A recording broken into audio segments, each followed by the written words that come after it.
Je voudrais vous présenter Christophe Forcari. Bonjour Christophe.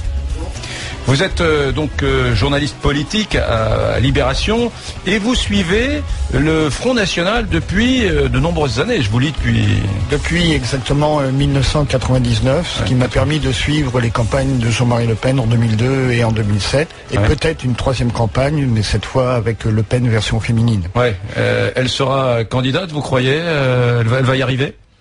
Alors, aujourd'hui, elle dit n'avoir que 340 parrainages. On est loin du compte pour avoir les 500. Il faut bien voir que là, pour le moment, les maires font simplement des promesses et que les formulaires officiels n'arriveront que très tardivement. Donc, ce qui veut dire que pour être sûr d'avoir les 500 signatures, il faut au moins avoir 700 à 800 promesses parce qu'il y a toujours de la perte.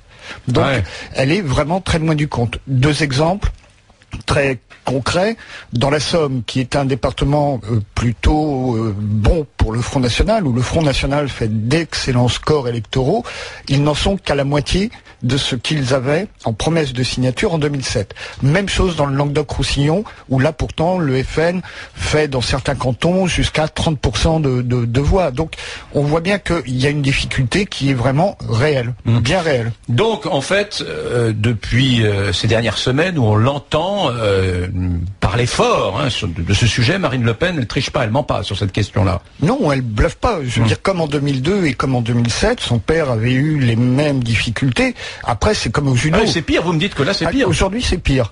Mais après, c'est un peu comme au judo. C'est-à-dire qu'on essaie de faire une faiblesse, une force. Qu'on essaie de tirer la prise à son profit. Donc, le FN va effectivement dramatiser la situation. Là encore, avec des raisons. Ils ont toutes les raisons du monde d'être inquiets. Maintenant, ils vont faire le buzz, comme on dit aujourd'hui, autour de ça, pour essayer in extremis d'avoir leur signature. Est-ce qu'il y a une volonté politique de la part de l'UMP, du siège de l'UMP, du pouvoir, et puis donc des élus locaux, de tout faire pour qu'elle ne soit pas présente, selon vous? Alors, je crois que de la part de tous les partis, il y a un verrouillage total pour le moment. Bon, maintenant,